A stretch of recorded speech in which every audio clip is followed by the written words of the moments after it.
오늘은 계시록 강해 64번째 시간에 왔습니다. 우리는 계시록에 관하여, 즉 마지막 때에 일어날 하나님의 비밀에 관하여 보고 있는 중 마침내 계시록 20장 7절로 10절에 있는 곡과 마곡의 전쟁에까지 왔습니다. 다시 말해서 이제 우리는 계시록을 보고 있는 중 앞으로 될 많은 일들, 많은 사건들을 보아오던 중에 마침내 세상의 끝에 어떤 일이 벌어지는가 하는 상황에까지 왔습니다. 천년왕국 이후에 곡과 마곡의 전쟁, 즉 곡과 마곡의 반역이 있다는 것입니다. 우리는 곡과 마곡의 반역에 대한 경위와 곡과 마곡의 전쟁은 무엇인가, 그것에 관하여 보고, 그때 곡과 마곡의 전쟁 직전 천년왕국에서 성 안에 있는 사람들과 성 밖에 있는 사람들을 어떻게 구분하며 그들 중 성 밖에 있는 이들이 어떠한 상태에서 하나님을 반역하게 되는가, 그것을 보며, 또 성경에서 곡과 마곡에 관하여서 말씀하셨는데 왜 이 전쟁을, 이 반역을 곡과 마곡의 전쟁 또는 반역이라고 용어를 쓰게 되었는가, 그리고 천년왕국 이후에 있는 곡과 마곡의 전쟁의 결과는 어떠한가 등등에 관하여서 오늘 모두 보기로 하겠습니다. 먼저 도표를 통해서 곡과 마곡의 전쟁이 앞으로 어떤 순서를 거쳐서 일어나게 되는지를 보기로 하겠습니다. 여기 지금부터 예루살렘까지의 사건들을 일목요연하게 도표로 정리해 놓았습니다. 앞으로 일어날 일들을 여러분들은 유의하셔야 합니다. 이것은 전적으로 성경에 근거하여 하나님께서 말씀하신 앞으로 일어날 일들에 관하여 정리한 것입니다. 마태복음 24장 등에 의하면은 마지막 때에 주님께서 오시기 전에 징조로서 여러 사건들이 일어난다고 하셨습니다. 너희들은 정신을 차려라. 이러이러한 사건들이 계속 일어날 때 마지막 때가 되었다는 것을 알라. 주님이 재림하실 날이 가까웠다는 것을 너희는 알라. 할렐루야. 노아의 때에 하나님께서는 노아에게 경고하셨습니다. 방주를 짓게 하셨습니다. 노아는 하나님의 말씀을 믿었습니다. 방주를 예비했습니다. 그러나 그가 사람들에게 아무리 외쳐도 사람들은 그의 말을 비웃었습니다. 마침내 방주는 완성이 되고 노아의 8가족들은 방주 안에 들어갔지만 그 외에 이 지구상에 있는 어느 누구도 하나님의 말씀을 유의해 듣지 않았습니다. 성경은 그들을 뭐라고 말씀하셨습니까? 먹고 마시는 데만 정신이 없었다. 시집가고 장가가는 데만 정신이 팔렸다. 사고 팔고 심고 집 짓는 데만 그들은 열중했다. 위를 바라보지 못했다. 하나님이 계신다는 것을 인식하지 못했다. 세상의 마지막 때가 올 것이라는 것에 대한 하나님의 경고를 그들은 무시했다.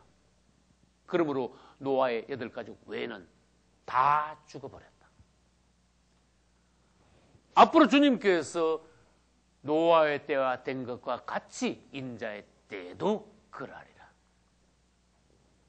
그것은 마지막 때를 맞이한 우리들에게 경계거리로 5000년 전에 이미 하나님의 심판을 보여주셨습니다. 로서의 때에도 마찬가지라고 말씀하셨습니다. 주님은 어느 날 갑자기 아무 예고도 없이 이 세상을 끝내지 않으십니다. 심판하지 않으십니다. 그분을 사랑하는 이들, 또 그분 앞에 깨어있는 이들을 위하여 그분은 많은 징조를 보여주십니다. 그리하여 믿는 이들은 구원하십니다. 앞으로 이 땅에 임할 심판에서 피하게 하시는 것입니다. 주님을 찬양합니다. 이제 마지막 때 징조들이 일어나고 전 세계에 흩어져 있는 유대인들이 모두 다 본국으로 돌아갈 것입니다. 이것은 기적입니다. 천수백만 명이나 되는 전 세계에 흩어져 있는 유대인들이 본국으로 한 명도 없이 다 돌아갈 때 여러분들은 살아있을지도 모릅니다. 세상이 끝난 겁니다. 우리 개인적으로 얘기해 봅시다. 그런 기적이 어디 있습니까? 그때 유대인들을 통해서 주님은 때를 우리에게 알려주시려고 이러한 놀라운 일을 그분은 행하시는 것입니다. 그리고 열불 재생 로마 제국이 일어난다는 것은 지중해를 중심으로 하여 옛 로마 제국의 판도 내에 있는 10개국이 연합하여 다시 새로운 나라를 세울 것입니다. 그것은 새로 일어나는 로마라는 나라입니다. 그것 또한 마지막 때를 알리는 신호입니다. 10개국이 연합하여 일어나므로 우리는 그때를 열불시대라고 말할 수 있습니다. 이제 유대인들이 본국으로 다 돌아왔으므로 이스라엘은 전 세계에서 가장 부유한 나라가 되겠지요. 그때 러시아가 이스라엘을 침공한다는 것입니다. 그러다가 하나님에 의해서 러시아는 멸망당합니다. 전 세계의 정세는 대혼란에 빠집니다. 그때 적그리스도가 출현한다는 것입니다. 적그리스도가 출현하면은 세상은 7년 만에 끝납니다. 전 3년 반은 성도의 환란, 후 3년 반은 대환란. 전 3년 반의 성도의 환란을 통과한 성도들은 주님이 공중 재림하실 때 휴거됩니다. 할렐루야. 그러나 휴거되지 못한 이들은 대환란으로 들어갈 것입니다. 이 대환란에서 표 받은 이들은 100%다 죽을 것이고, 표는 받지 않았지만은 거듭나지 못한 그리스도인들은 휴거되지 못하고 대환란에 들어가 지옥을 체험한 후에 그들은 겨우 살아날 것입니다. 땅에서 대환란이 있는 동안에 공중에서는 혼인잔치가 벌어집니다. 할렐루야. 이제 대환란이 끝나면 주님은 성도들을 데리고 지상 재림하시는데, 그때 땅에 마지막으로 남아있던 적그리스도의 2억의 군대와 예루살렘 동편에서 만납니다. 그것을 아마겟돈 전쟁이라고 합니다. 적그리스도는 마지막으로 주님께 대항할 것입니다. 예루살렘을 침공하여 하나님의 성을 파괴하려고 할 것입니다. 그러나 지상 재림하시는 예수님은 입에서 날카로운 칼이 나와 적그리스도 2억의 군대를 일시에 파해버린다고 하셨습니다. 할렐루야. 그래서 아마겟돈 전쟁에서 적그리스도와 거짓 선지자는 붙잡혀 바로 불못으로 들어가고, 아마겟돈 전쟁 후에 사단은 잡혀 1000년 동안 무적행에 갇히게 되는 것입니다. 그리고 천년왕국이 시작됩니다. 이 천년왕국 동안의 상황은 왼쪽 도표에서 보기로 하겠습니다. 천년왕국은 성 안과 성 바깥으로 나눌 수 있습니다. 예수님이 오실 당시, 즉 예수님이 공중 재림하실 당시 휴거된 이들은 공중에서 혼인잔치를 하지요.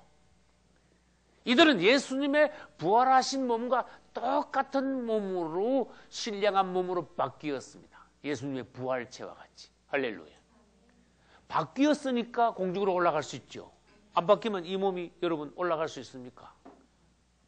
예수님의 부활체가 무엇인지 알아야 됩니다. 묵상해 보시기 바랍니다.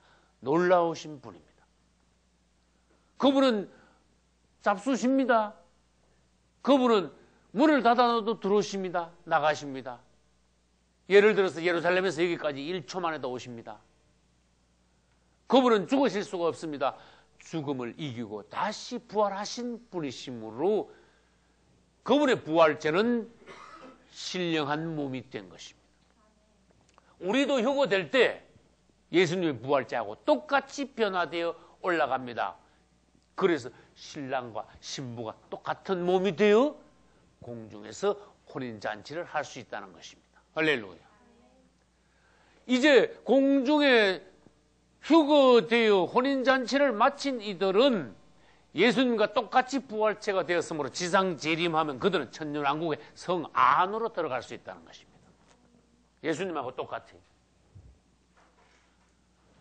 그러나 표는 안 받았지만 휴거되지 못하고 땅에서 남아 대환란을 통과한 그러한 성도들은 현재 우리의 몸과 같이 육신적인 몸을 가지고 있으므로 대환란을 통과하고 난 이후에 천년왕국 때는 성 안으로 못 들어갑니다. 성 바깥에 있게 될 것입니다. 성 안에 있는 변화된 신령하게 된 성도들은 숫자가 천년 동안 그대로이고 성 바깥에 있는 육신을 가진 성도들은 숫자가 기하급수적으로 늘어날 것입니다. 그래서 천년왕국 동안에 성 안과 성 밖에 있다는 것이. 이제 성 밖에 있는 이들이 많이 퍼지지요. 그런데 여러분 질문합니다. 성 안에 있는 이들은 온전히 거듭나 주님과 같은 몸이 되었지만 성 밖에 있는 이들은 성분이 100% 좋지는 않다는 것입니다. 이것을 유의해야 됩니다. 왜 그렇습니까? 그들의 조상은 표는 안 받았지만 들림받지는 못한 그러한 상태, 대환란을 통과한 상태이기 때문에 온전하지 못하다는 것입니다. 그래서 주님께서는 천년왕국 후에 성 바깥에서 많이 퍼진 사람들을 마치 곡식을 추수하듯이 한 번 더 추수하여 알곡과 가라지를 갈라내신다는 것입니다. 그것을 무지경에 가둬놓은 사단을 이용하여 성 바깥에 있는 사람들을 수수하는 것입니다. 이제 우리는 곡과 마곡의 전쟁의 상황을 경위에 관하여서 보았습니다. 이제 천년왕국이 끝나면 성 바깥에서 수없이 많이 번식한 사람들 속으로 무지경에 있던 사단이 놓여 그들 속으로 들어갑니다. 그들은 갑자기 사단의 미혹을 받습니다. 평소에는 그들의 속사를 모릅니다. 어떤 씨가 들어있는지 어떤 본성이 있는지 모릅니다. 그러나 마귀가 한번 역사하면 그들의 깊은 속에 있는 본성이 드러납니다. 여러분도 평소에 조심하셔야 됩니다. 남이 잘해주고 아무 일 없이 조용하고 돈도 잘 벌고 평화로울 때는 우리의 본성이 안 드러납니다. 그러나 가정이 어렵고 시대가 흉흉하고 전쟁도 벌어지고 마지막 때가 되면은 본성이 드러나게 되겠습니다. 우리는 평소에 주님을 지극히 사랑해야 됩니다. 어떠한 유혹이 와도 그분을 절대로 배반하지 않도록. 여러분, 천년왕국 뒤에 곡과 마곡의 전쟁은 두 번째 추수라고 말할 수 있습니다. 사람들을 알곡과 가라지로 구분한다는 것이. 이 도표에서 그럼 첫 번째 추수는 어디에 있습니까? 하고 질문을 해야 됩니다. 적그리스도가 출현합니다. 그는 유대인 등과 7년 평화제약을 맺고 예루살렘에 없는 성전을 다시 중건케 합니다. 그 다음에 666표를 강요한다는 이 대목에서 첫 번째 추수가 일어난 거예요. 여러분, 안 믿는 사람들은 적그리스도가 나타나 666표를 찍으러 할 때 100% 즉시 가서 표를 받게 되어 있습니다. 그러나 문제는 교회 안에 있습니다. 교회 안에 어떤 지도자들과 거듭난 성도들은 적그리스도의 666표를 절대로 받지 않을 것이요. 할렐루야.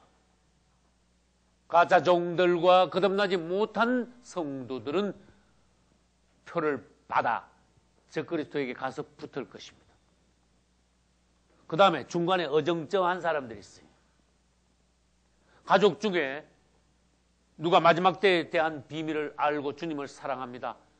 적그리스도의 표 666에 관하여 알고 있는 가족이 있습니다. 그러나 가족 중에서 어떤 사람들은 이에 대하여 잘 모릅니다. 믿음도 약합니다.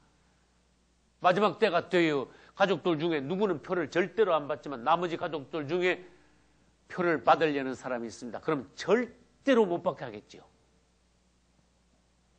그럼 믿음도 별로 없는데 타의에 의하여서 표를 억지로 안 받게 되는 경우가 있습니다. 그러나 믿음이 아주 없으면 어쨌든 받게 되어 있습니다.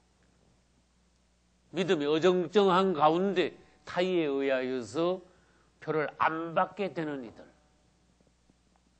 그런 이들이 문제라는 거예요. 아무튼 첫째 추수는 적그리스도에 의하여서 일어납니다. 표를 받으면 가라지 쭉정이요. 100% 지옥 갈 사람들이요. 표를 안 받으면 어쨌든 지옥은 안 갑니다. 할렐루야. 여러분 이쪽 도표에서 다시 보겠습니다. 5번. 표 받은 불신자들은 대환란을 거쳐 음부로 들어갑니다. 나중에 둘째 부활을 통하여서 살아나 백보자 심판에서 심판받고 전부 다 불못으로 들어간다는 거예요. 그러나 3번과 4번 표 안 받은 이들은 결국 어쨌든 불못으로는 안 갑니다. 예루살렘 성 바깥으로라도 들어가게 된다는 것입니다. 우리는 오늘날 주님께서 성경을 통해서 살 길을 열어주심을 감사해야 합니다. 할렐루야. 이제 여기서 곡과 마곡의 전쟁이 도대체 무엇입니까? 하고 질문을 던져야 합니다. 곡과 마곡의 전쟁은 계시록 20장 7절로 10절에 기록한 말씀으로서 사단 최후의 반역이며 인류 최후의 범죄입니다. 그 이후에는 사단의 반역도 없고 인류의 범죄도 더 이상 없습니다. 그러므로 두 번째 곡과 마곡의 전쟁은 다른 말로 하면은 사단과 하나님의 마지막 전쟁이라는 것입니다. 우주에 사람들이 지음받기 전부터 우주에는 전쟁이 있습니다. 하늘에서 영적인 전쟁이 있었던 것입니다. 오늘날까지 사단이 사람들을 충동하여 많은 전쟁이 일어나고 있습니다. 그 전쟁의 마지막은 곡과 마곡의 전쟁이라는 것입니다. 세 번째 곡과 마곡의 전쟁은 천년왕국 직후에 있을 반역입니다. 도표를 다시 봅니다. 천년왕국 직후에는 무엇이 있습니까? 곡과 마곡의 전쟁이 있습니다. 그럼 반대로 천년왕국 직전에는 무엇이 있습니까? 아마겟돈 전쟁이 있습니다. 이것을 알아야 됩니다. 천년왕국 직전의 아마겟돈 전쟁에서는 적그리스도와 거짓 선지자가 붙잡혀 불못으로 들어가고, 곡과 마곡의 전쟁에서는 사단이 붙잡혀 불못으로 들어가고, 그리하여 결국 계시록 20장에서 사단과 적그리스도와 거짓 선지자가 모두 다 처리되어 영원히 불못에서 형벌받게 된다는 것을 우리는 알 수 있게 됩니다. 할렐루야. 아까 말씀드렸습니다. 곡과 마곡의 전쟁을 통하여 인류의 두 번째 추수가 일어나는 것입니다. 이 곡과 마곡의 전쟁 때 사람들을 다시 한번 추수하기 위해서 사단을 무저갱에다가 임시로 가두어 놓은 것입니다. 지금 이 아마겟돈 전쟁 때 천년왕국 이전에 마귀도 적그리스도도 거짓 선지자도 전부 다 불못에 다 넣었다면 천년왕국 이후에 추수할 수가 없어요. 마귀가 사람들 속에 한번 확 들어가야 그 사람 속에 무엇이 있는지 알 수 있기 때문입니다. 그래서 두 번째 추수를 위하여 하나님께서는 어떻게 하셨다? 사단을 임시로 무적에게다가 가두어 두셨다. 그리고 두 번째 추수가 마친 이후에 더 이상 사단은 필요 없게 되었습니다. 불못으로 집어넣는다는 것입니다. 할렐루야. 또 여기서 질문합니다. 왜 이 전쟁을 곡과 마곡의 전쟁이라는 용어를 쓰게 되었는가? 성경에서 여러분 곡과 마곡은 무엇입니까? 이 근원을 찾아야 합니다. 왜 계시록 20장 7절 이하에서 곡과 마곡이라는 용어를 주님이 쓰셨는가? 그래서 신학 용어로서 이 전쟁이 곡과 마곡의 전쟁 또는 곡과 마곡의 반역이라는 용어가 되었는가? 먼저 우리는 역대상 5장 4절에서 곡이라는 사람의 이름이 나온다는 것을 보아야 됩니다. 역대상 5장 4절에는 르우벤 지파 요엘의 손자 스마야의 아들 이름이 곡이라고 했습니다. 사람 이름입니다. 그런데 여러분, 가나안 땅 그러면 지금 현재 이스라엘이 세워진 나라를 가나안 땅이라고 하거든요.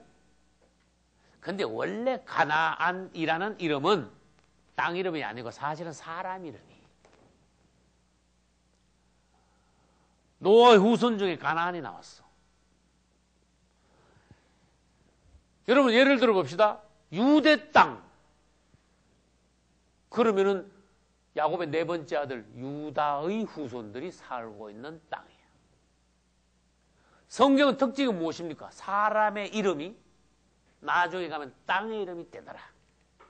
그 족속들이 사는 그 땅을 그 족속들의 이름을 따서 그대로 부르더라. 그래서 결론은 뭡니까? 곡 그러면 원래는 사람 이름이야.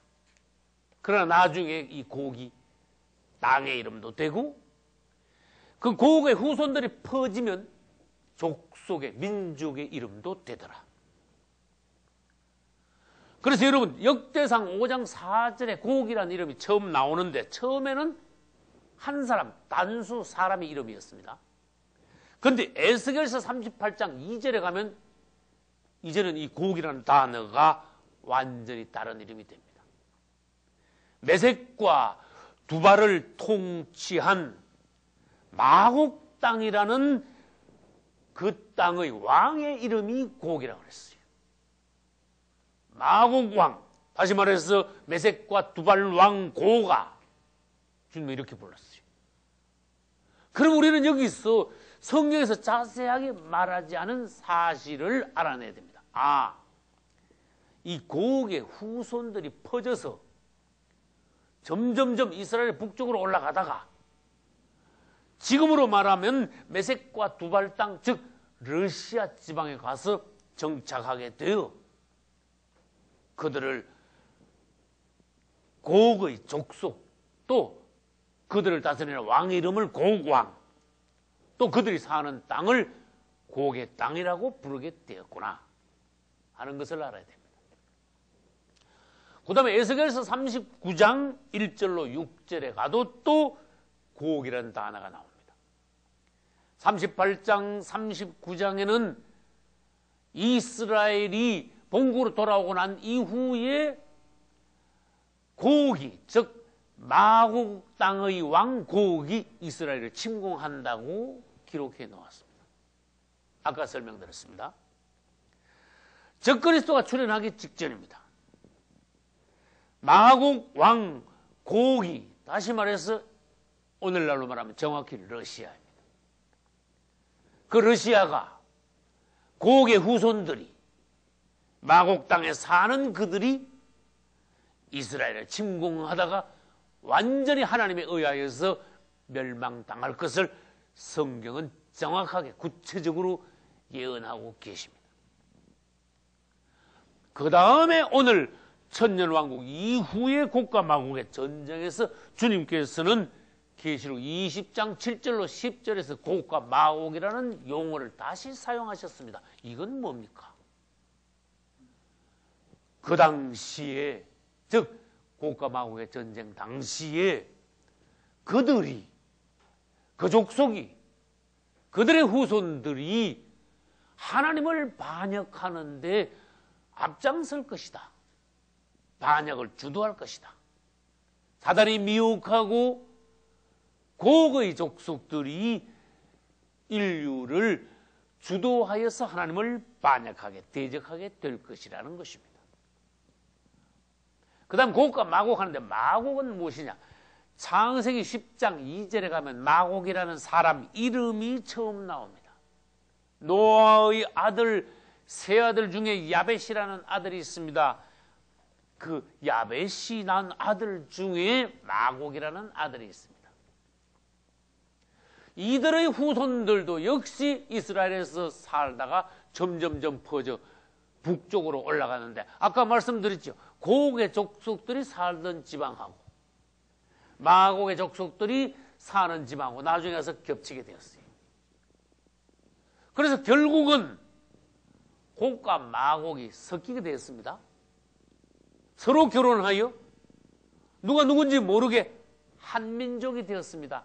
그들은 같은 땅에 살게 되었습니다. 그래서 성경에서는 결국은 곡하고 마곡을 하나가 돼가지고 곡과 마곡이라는 용어가 탄생하게 된 것입니다. 마곡이라는 단어를 성경적으로 해석하면 원래는 곡의 땅 또는 마곡 땅에 사는 곡의 백성이라는 용어이지만, 아까 말씀드린 대로 곡과 마곡은 결국은 하나가 되었습니다. 둘 다 처음에는 사람 이름이었다가 나중에는 왕의 이름도 되고 족속 이름도 되고 그들이 사는 땅의 이름도 되었다는 것입니다. 근데 곡과 마곡이라는 단어가 성경에서 아주 나쁜 단어입니다. 좋지 못한 족속들이 되었고 하나님을 반역하는 땅이 되었던 것입니다. 이스라엘을 침공하지요. 그들은 마지막 때 하나님을 반역하는데 앞장서지요. 여러분, 반역에 가담해서는 안 됩니다. 교회가 싸울 때 분열에 가담해서는 안 됩니다.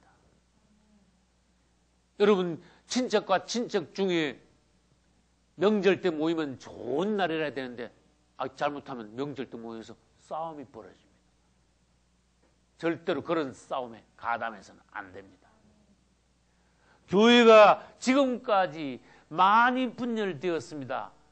대한민국에는 교단이 수백 개가 됩니다. 분열의 장본인들이 누군지 주님은 아십니다. 누가 분열에 가담했기 때문에, 분열을 일으켰기 때문에 그리스도의 몸된 교회가 갈갈이 찢겼다는 것입니다. 그들은 심판을 받게 될 것입니다. 여러분들은 깜짝 놀라야 됩니다. 분쟁이 일어날 때 가까이 가서는 안 됩니다. 다만 엎드려 주님 앞에 기도해야 됩니다. 할렐루야. 그래야 여러분들은 곡과 마곡에 휩쓸리지 않는다는 것이에요.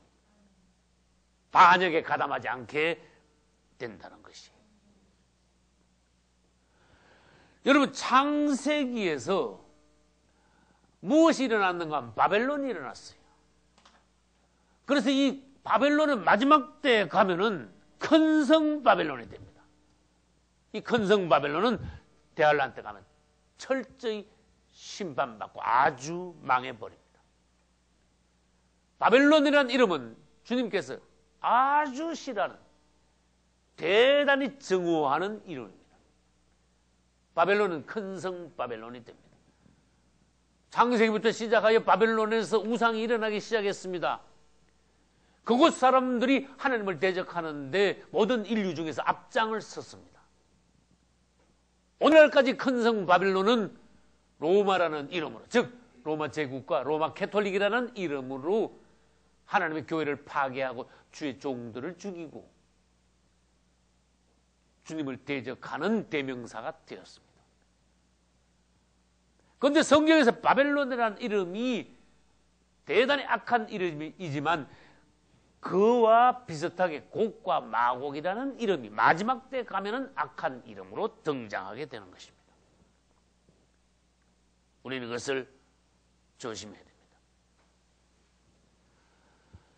에스겔서 38장 2절에서 인자야 너는 마곡 땅에 있는 곡을 쳐서 예언하라. 주님이 에스겔에게 말씀하셨어요.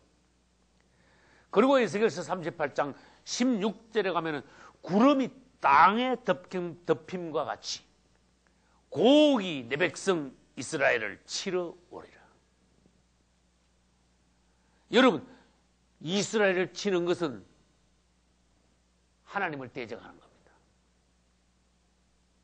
교회를 욕하는 것은 하나님을 욕하는 것입니다. 아무리 믿지 않는 사람들이 보기에 시원찮아도 예수 믿는 사람들을 욕하면 하나님이 그를 그냥 두지 않으시게 됩니다. 예수 믿는 사람들이 죄를 졌다고 해도 믿지 않는 이들이 그리스도인들을 욕할 때 그것은 바로 하나님께 징계를 받습니다. 이스라엘도 마찬가지입니다. 여러분 잘 아시죠? 이스라엘은 아브라함 때부터 주님이 약속하신 나라요, 민족입니다. 그들이 아무리 범죄했어도 아무도 유대인들을 건드려서는 안 됩니다. 그러나 지금까지 불행하게도 전 세계 여러 나라에서 유대인들을 핍박했습니다. 최근에 독일이 핍박했지요. 2차 대전 때. 캐톨릭 유대인들을 많이 죽였죠. 십자군 전쟁을 통하여. 전 세계에서 유대인들이 수많은 핍박을 당했지요. 바벨론은 이스라엘을 쳐들어가 이스라엘 국가 자체를 없애버렸지요. 바벨론이 성하겠습니까? 고국과 마곡이 적그리스도가 등장하기 전에 이스라엘을 침공한다고 했습니다. 하나님이 그냥 두시겠습니까? 옛날 출애굽 당시에 애굽의 바로 왕은 유대인들을 붙잡고 있었습니다. 하나님이 그냥 두시겠습니까? 애굽을 10번 내리치고 그분의 백성들을 빼내셨습니다. 주님을 찬양합니다. 그것은 무엇입니까? 오늘날 성도들을 주님께서 그처럼 사랑하시고 끝까지 보호하신다는 것입니다. 할렐루야. 이제 계시록 20장 7절로 8절에 가면은 이 곡과 마곡이 천년왕국 이후에 사단이 옥에서 놓여, 옥은 무제객입니다. 옥에서 놓여 땅 사방 백성 곧 곡과 마곡을 미혹한다. 곡과 마곡을 미혹한 곡과 마곡은 이제 하나의 단어가 되었습니다. 그 족속들입니다. 그 땅에 사는 사람들입니다. 오늘날로 말하면 러시아 지방의 사람들입니다. 그들이 마지막 때 하나님을 반역하는데 앞장서겠구나 하는 것을 우리는 알 수 있습니다. 그래서 러시아 사람들을 주의해야 됩니다. 그 다음 곡과 마곡의 전쟁 때 러시아 사람들이 그쪽 사람들이 주도하죠. 아마겟돈 전쟁 때 적그리스도 군대가 무려 2억이나 됩니다. 주님은 성경에서 뭘 말씀하셨는가 하면 이 2억의 군대가 어디서 나오느냐. 여러분 우리나라 군대가 누가 말하는데 약 60만 명이 되는데 그런데 2억이 되려면 얼마나 어마어마한 군대가 한번 생각을 해보세요. 그런데 이스라엘을 지도를 펴놓고 보면 이스라엘 지도요 왼쪽 즉 서쪽에서 이 군대가 오는 것이 아니라 이스라엘의 동쪽 동방에서부터 2억의 군대가 예루살렘 쪽으로 진격해 오더라고 말씀하셨습니다. 그럼 지도를 놓고 봐야 됩니다. 성경에서 말씀하셨으니까. 이스라엘의 동쪽에 일본도 있고 한국도 있고 중국도 있고 인도도 있고 필리핀도 있고 베트남도 있고 인도네시아도 있고 이란, 이라크도 예루살렘의 동쪽에 있죠. 내가 지금 뭘 말하려 하는가 하면은 러시아 사람들이 마지막 때 하나님을 반역하게 된다는 거예요. 그러나 중국 사람들은 어떻게 됩니까? 2억의 군대 중 많은 부분이 중국 사람일 것이다 라고 저는 생각하고 있어요. 왜? 그 많은 군대가 중국에서 아니면은 구성이 되지 않기 때문에. 그래서 저는 여러분들에게 기도하는 것입니다. 여러분, 마지막 때 우리 대한민국에서 적그리스도의 군대가 나오지 않게 기도해야 됩니다. 할렐루야. 계시록 20장 7절로 8절에는 천년왕국이 끝나면 마귀가 천년왕국 때 성 바깥에서 퍼진 사람들에게 들어가 그들 중 바다 모래같이 많은 사람들이 하나님을 반역하더라.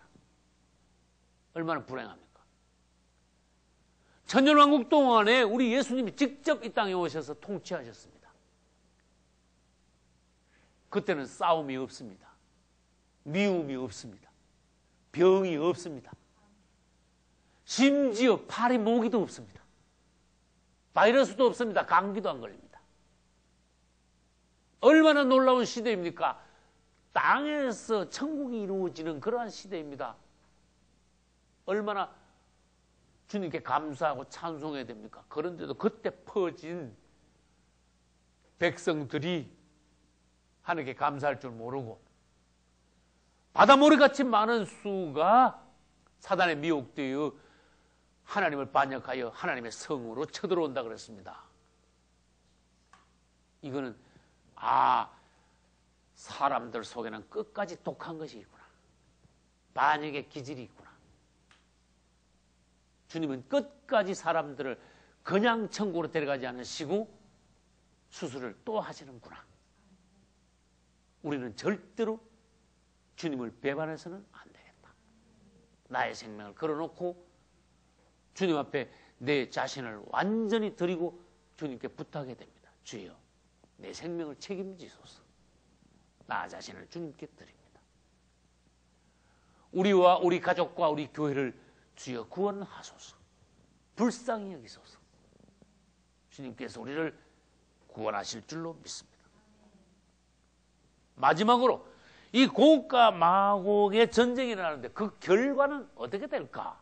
그것도 성경에서 기록해 놨습니다. 계시록 20장 9절에서 10절까지는 고국과 마곡의 전쟁의 결과를 말씀해 놨습니다. 반역자들이 하나님의 성을 공격해 올 때 하늘에서 불이 내려온다고 했습니다. 이것은 무엇을 연상케 합니까? 소돔성에 내린 유황불을 연상케 합니다. 성경은 정확히 말씀하십니다. 하늘에서 불이 내려와 그들을 모두 태워버린다고 하셨습니다. 여러분, 도표에서 잘 보셔야 됩니다. 성 바깥에서 사람들이 많이 퍼졌죠. 천년왕국 안에 있던 이들은 절대로 주님을 배반할 수가 없게 되었습니다. 이제 바로 예루살렘 성 안으로 들어갑니다. 성 바깥에 있는 이들 중에 많은 이들이 고국과 마곡의 전쟁 때 주님을 배반합니다. 이 배반한 이들은 어디로 떨어집니까? 심판으로 떨어집니다. 불못으로 들어갑니다. 배반하지 않은 이들은 통과하여 고국과 마곡의 전쟁도 통과하고 백보자 심판도 통과하여 예루살렘의 성 바깥에 가서 살게 됩니다. 이제 이것은 우리 다음에 차차 보기로 하겠습니다. 예루살렘은 역시 성 안과 성 밖에 있습니다. 우리는 성 안에서 주님을 누릴 것입니다. 성 바깥에도 만국이 있다고 했습니다. 지금 현재 우리의 이 머리 가지고는 천국을 상상하기에 턱없이 부족합니다. 여러분들이 은혜를 받으면 천국이 더 밝게 보일 것입니다. 여러분들이 점점 뜨거워지면 천국이 더 실감이 날 것입니다. 이거 아무리 들어도 아무 느낌도 없고 실감도 안 나고 그런 사람 문제 많은 겁니다. 이제 여러분들은 고국과 마곡의 전쟁의 결과가 어떻게 되는가, 그 이유는 어떻게 되는가 성경을 자세히 읽어보아야 됩니다. 성경을 보겠습니다. 계시록 20장 7절입니다. 천년이 참해. 그러면 밑줄 쳐야 돼요. 천년 왕국이 끝났을 때 그렇게 말해야 돼요. 사단이 그 옥에서, 옥이 무엇이라 했습니까? 이때 옥은 무저갱입니다. 옥에서 풀려 나옵니다. 나와서 땅의 사방 백성을 또 뭐라고 할 수 있습니까? 천년 왕국의 성 밖에서 번식한 사람들, 이렇게 말해야 돼요. 그 중에서도 곡과 마곡을 미혹하여 사람들을 모아 싸움을 붙이리니 그 수는 뭡니까? 하나님을 반역한 수가 바다 모래같이 많게 될 것이다. 저희가, 이것은 반역자들이에요, 지면에 널리 퍼져 그때 사람의 수가 천억이 될지도 모릅니다. 성도들의 진과 사랑하시는 성을 두른단 말은 뺑 둘러싸서 공격하는 거예요. 이 부분을 다시 한번 설명하겠습니다. 예수님이 지상 재림하시면 그분은 이 땅에서 왕 중에 왕이 되셔 천년 동안 직접 통치하십니다. 할렐루야. 여러분 실감이 나줘야 돼요. 예수님이 이 땅에 내려오셔서 직접 왕이 되신다는 것을 몇 년 동안? 천년 동안. 실제로 그분은 눈에 보입니다. 예루살렘에 그분의 보좌를 설치합니다. 그래서 예루살렘을 성도들과 같이 공중혼인잔치 마친 성도들과 같이 예루살렘으로 내려오시지요. 그분의 보좌가 설치되지요. 예루살렘은 성 안이 되는 거예요. 마지막 때 곡과 마곡의 전쟁 때 반역한 백성들이 주님의 성으로 쳐들어가는 거예요. 그러면 성도들의 진과 사랑하는 성이라 그랬죠. 성도들의 진은 무엇인가 하면은 우리는 그리스도로 더불어 천년 동안 같이 왕노릇합니다. 그럼 우리의 보좌도 예루살렘 성 안에 있을 수 있지만 우리는 바깥에 나와 온 지구상에 퍼진 사람들을 통치합니다. 구역을 주님은 나누어 주십니다. 우리는 작은 왕들이 된다는 것입니다. 천년 동안 그리스도로 더불어 왕노릇하리로다. 할렐루야. 주님과 똑같은 지혜, 능력, 권세, 그것을 우리가 그대로 받는 거예요. 할렐루야. 주님은 우리의 왕 중의 왕이시고 우리는 명실공히 그때 그리스도의 지혜로 성 바깥에 있는 육신적인 수많은 사람들을 통치하게 될 것입니다. 제가 말한 적이 있습니다. 그때 저는 대한민국을 통치할지도 모릅니다. 여러분들은 하다못해 충청도라도 통치해야 됩니다. 할렐루야. 이장이나 면장 같은 거는 안 됩니다. 여러분 믿음이 크셔야 됩니다. 그러면 주님께서 이 땅의 천년 동안에 여러분들에게 큰 땅을 맡기실 것이고 천국에 가서도 그만큼 여러분들에게 큰 상급이 있을 것입니다. 할렐루야. 이제 여러분 아까 말씀드렸죠. 반역자들이 막 성으로 쳐들어올 때 하늘에서 불이 내려와가지고 사람들을 그 자리에서 다 불살라 태워 죽인다 그랬죠. 그런데 사람만 죽는 것이 아니라는 것입니다. 여기서 중요합니다. 이 곡과 마곡의 전쟁이 끝나면서 사도 요한은 계시록 20장 11절에서 무엇을 보았는가 하면은 또 내가 크고 흰 보좌와 그 위에 앉으신 그리스도를 보았습니다. 심판주 예수 그리스도. 곡과 마곡의 전쟁이 끝나면 백보자 심판이 시작되죠. 계시록 20장 11절 13절. 근데 이때 장면을 여러분들이 성경을 유의해서 보아야 됩니다. 백보자에 앉으신 예수님을 보았는데 보니 땅과 하늘이 그 앞에서 피하여 간데 없더라. 이것을 밑줄 쳐야 돼요. 자, 이건 무슨 사건인가? 땅도 하늘도 없어져 버렸어요. 이게 무슨 일입니까? 그러면 여기서 여러분들은 다음 장으로 넘어가 봐야 됩니다. 21장 1절을 여러분들이 보아 그것과 연결시킬 수 있어야 됩니다. 21장 1절. 또 내가 새하늘과 새 땅을 보니 뭐가 다 없어졌어요? 처음 하늘과 처음 땅이 없어졌고 바다도 다시 있지 않더라. 여러분 이것과 아까 읽은 몇 장 몇 절? 20장 11절 뒷부분을 연결한다면 이것이 무엇인지 압니다. 곡과 마곡의 전쟁 때 하늘에서 불이 내려와 사람들만 살아는 것이 아니라 지금 현재 존재하고 있는 처음 하늘과 처음 땅 우주 만물을 주님은 불살라 버리십니다. 주님의 처음 창조의 역사가 여기서 끝나는 겁니다. 그러면 처음 하늘과 처음 땅이 없어지면 그분은 무엇을 창조하십니까? 새하늘과 새 땅을 창조하십니다. 주님을 찬양합시다. 그것은 성경 계시록 21장에서 분명하게 기록해 놓으셨습니다. 또 내가 새하늘과 새 땅을 보니 처음 하늘과 처음 땅은 없어졌더라. 언제 어떻게 없어졌습니까? 그렇게 묻는다면은 고가마고의 전쟁 때 하늘에서 불이 내려와 사람들만 불살하는 것이 아니라 무엇도 불살라요? 처음 하늘과 처음 땅의 우주 만물을 같이 불살라 버리시더라. 그것은 계시록에만 있는 것이 아닙니다.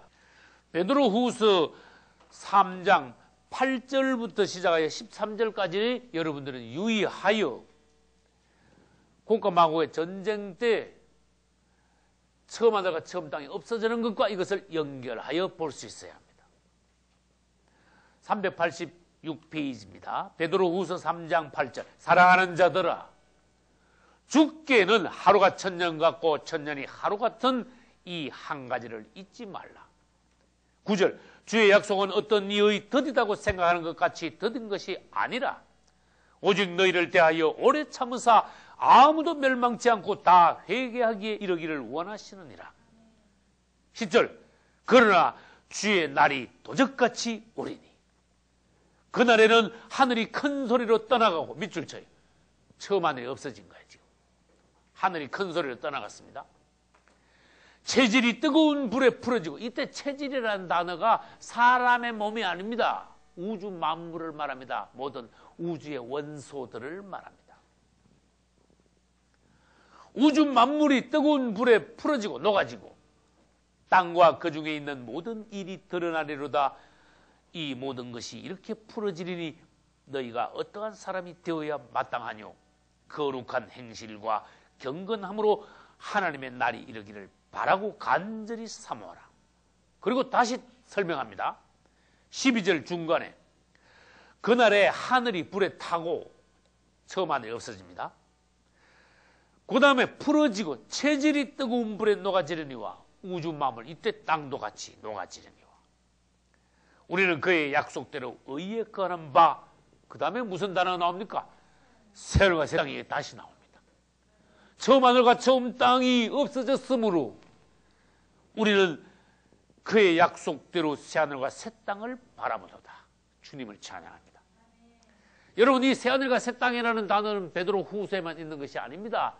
이사야서 마지막 부분에 가보십시오. 새하늘과 새 땅이 거기 또 나옵니다. 그 다음에 계시록 21장 1절에 보십시오. 새하늘과 새 땅이 실제로 나타납니다. 할렐루야. 우주의 비밀을 주님께서는 성경을 통하여 명쾌하게 말씀해 놓으셨습니다. 우주의 결론을 주님은 보여주셨습니다. 우리는 어떠한 사람이 되어야 합니까? 오늘날 주님을 사랑하며 온전히 구원받아야 됩니다. 나만 구원이 아니라 우리 가족이 구원받아야 됩니다. 우리 교회가 모두 들림받을 수 있어야 합니다. 할렐루야. 이것이 오늘날 우리가 가장 힘쓰고 애써야 할 살아있는 목적입니다. 우리가 살아서 열심히 생활하되 무엇을 위해야 됩니까? 이것을 위해야 됩니다. 이제 우리는 잠시 수십 년 동안 이 땅에서 열심히 생활하고 영원히 주님의 나라를 누리게 될 것입니다. 여러분 모두 다 신앙 승리하시고 새하늘과 새 땅, 새 예루살렘의 성 안에서 주님을 누릴 수 있기를 예수님의 이름으로 축원합니다. 할렐루야.